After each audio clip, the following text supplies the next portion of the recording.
आज हम उत्पत्ति के 45वें अध्याय का अध्ययन करेंगे।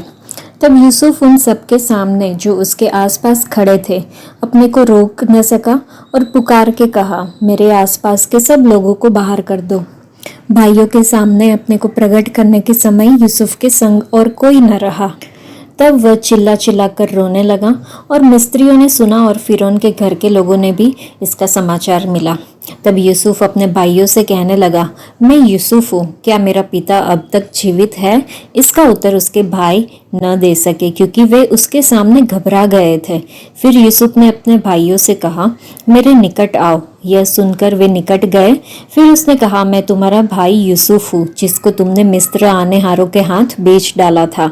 अब तुम लोग मत पछताओ और तुमने जो मुझे यहाँ बेच डाला इससे उदास मत हो, क्योंकि परमेश्वर ने तुम्हारे प्राणों को बचाने के लिए मुझे आगे से भेज दिया है।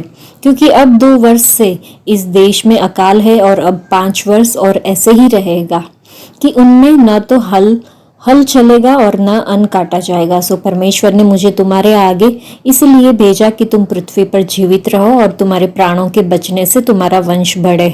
इस रीति अब मुझको यहाँ पर भेजने वाले तुम नहीं, परमेश्वर ही ठहरा, और उसी ने मुझे फिरौन का पिता सा और उसके सारे घर का स्वामी और सारे मिस्र देश का प्रभु ठहरा दिया है।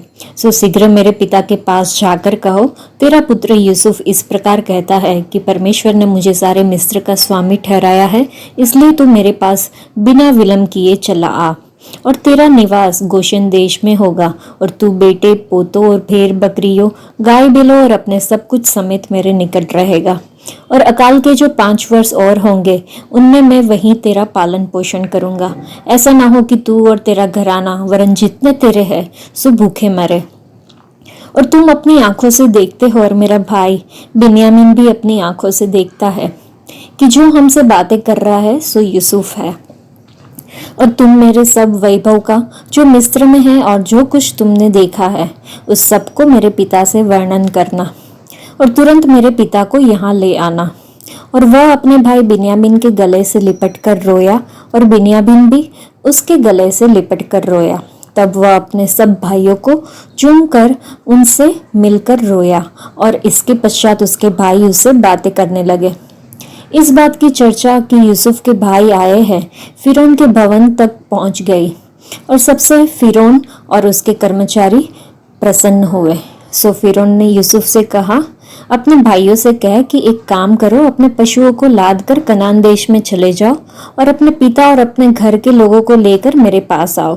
और मिस्र देश में जो कुछ अच्छे से अच्छा है वह मैं तुम्हें दूंगा और तुम्हें देश के उत्तम उत्तम पदार्थ खाने को मिलेंगे। और तुझे आज्ञा मिली, तुम एक काम करो कि मिस्र देश से अपने बाल बच्चों और स्त्रियों के लिए गाड़ियां ले जाओ और अपने पिता को लेके आओ और अपनी सामग्री का मोह न करना, क्योंकि सारे मिस्र देश में जो कुछ अच्छे से अच्छा है सो तुम्हारा है। और इस्राएल के पुत्रों ने वैसा ही किया और यूसुफ ने फिरौन की मान के उन्हें गाड़ियां दी और मार्ग के लिए सीधा भी दिया। उनमें से एक एक जन को तो उसने एक एक जोड़ा वस्त्र भी दिया और बिन्यामीन को 300 रुपये के टुकड़े और 5 जोड़े वस्त्र दिए। और अपने पिता के पास उसने जो भेजा वह ये है, अर्थात मिस्र की अच्छी वस्तुओं में से लदे हुए 10 गत्ते और अन्न और रोटी और उसके पिता के मार्ग के लिए भोजन वस्तु से लदी हुई 10 गद्दियाँ। और उसने अपने भाइयों को विदा किया और वे चल दिए। और उसने उनसे कहा, मार्ग में कहीं झगड़ा न करना। मिस्र से चलकर वे कनान देश में अपने पिता याकूब के पास पहुंचे और उससे यह वर्णन किया कि यूसुफ अब तक जीवित है और सारे मिस्र देश पर प्रभुता वही करता है। पर उसने उनकी प्रतीति न की और वह अपने आपे में न रहा। तब उन्होंने अपने पिता याकूब से यूसुफ की सारी बातें जो उसने उनसे कही थी कह दी।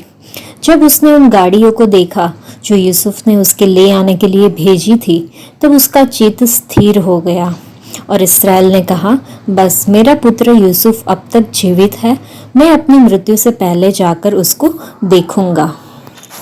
तो यहाँ पर जो है यूसुफ ने अपनी पहचान प्रकट की। यूसुफ द्वारा परमेश्वर की योजना का आश्वासन हुआ। मिस्र में उनके परिवार को निमंत्रण मिला। फिरौन की उदारता के बारे में हमने देखा और भाइयों की कनान में वापसी के बारे में हमने पढ़ा। यूसुफ की जो कहानी है वो क्षमा, मुक्ति और परमेश्वर के विधान में से ईश्वरीय विधान में से एक है। विश्वासघात और कठिनाई सहने के बावजूद यूसुफ के विश्वास ने उसे ऐसी स्थिति तक पहुंचाया जहां वह अभाव के समय में अपने परिवार को सुरक्षित रख सकता था। उनकी कहानी क्षमा करने की असीम क्षमता और परमेश्वर की योजनाओं के जटिल तरीकों की एक शक्तिशाली याद दिलाती है। शुरुआत में यूसुफ ने अपनी पहचान प्रकट की, अपनी भावनाओं से अभिभूत होकर अपने भाइयों को अपनी असली पहचान बताता है, जो शुरू में उनके भाई सुनते भयभीत हो जाते हैं। बाद में हमने देखा कि यूसुफ ने अपने भाइयों के डर और अपराध को शांत करते हुए बताया कि उनके पिछले कार्य अकाल के दौरान उनके जीवन को सुरक्षित रखने की परमेश्वर की योजना का हिस्सा था। बाद में हमने देखा कि यूसुफ ने अपने भाइयों को, याकूब और उनके परिवारों को मिस्र लाने का निर्देश दिया और गोशेन की भूमि में उनके लिए प्रावधान करने का वादा किया। बाद में हमने देखा कि फिरौन जो है वो यूसुफ के भाइयों के आगमन के बारे में जानकर प्रसन्न हुआ और उन्हें मिस्र की सर्वोत्तम चीज़ें और उनकी यात्रा के लिए प्रावधान प्रदान किया। उसके बाद हमने देखा उनके यूसुफ के भाइयों की कनान में वापसी। उसमें यूसुफ अपने भाइयों को उपहार और जेकब के लिए एक संदेश के साथ वापस कनान भेजता है, जो शुरू में सशंकित था, लेकिन बाद में यूसुफ के जीवित होने की खबर से वो खुश हो जाता है। भावनात्मक रूप से भरे इस अध्याय में यूसुफ अपने भाइयों को अपनी असली पहचान बताता है, उन्हें माफ़ कर देता है और उस देवीय हाथ को स्वीकार करता है जिसने अपने परिवार को अकाल से बचाने के लिए अपनी नई शक्ति का उपयोग करके उसकी यात्रा का मार्गदर्शन दिया। फिरौन ने पुनर्मिलन को मंजूरी दे दी और जेकब को पता चला कि उसका बेटा यूसुफ जीवित है और मिस्र पर शासन कर रहा है। तो इस अध्याय से हमें पता चलता है कि ईश्वर जो है, परमेश्वर हमेशा कार्य करते रहते हैं, तब भी जब ऐसा हमें लगता है कि शायद वो अनुपस्थित है। अपने जीवन को देखते हुए यूसुफ को समझ में आया कि कैसे परमेश्वर ने कुछ अच्छा करने के लिए उसके भाई के बुरे कार्यों का उपयोग किया। हमें यह समझने की आवश्यकता है कि सिर्फ इसलिए कि हमारे साथ कुछ बुरा होता है, इसका मतलब ये नहीं है कि परमेश्वर हमारे जीवन को निर्देशित नहीं कर रहे या उन्होंने हमें छोड़ दिया है। हमारी बुरी परिस्थितियाँ केवल एक कहानी का परिचय हो सकती है जिसमें परमेश्वर अविश्वसनीय तरीकों से हमारे माध्यम से कार्य करते हैं। यह जानना भी बहुत ही उत्साहजनक और राहत देने वाला है कि परमेश्वर हमारे अतीत में लोगों के खिलाफ किए गए पापों को ले सकते हैं और उन्हें अच्छे में बदल सकते हैं।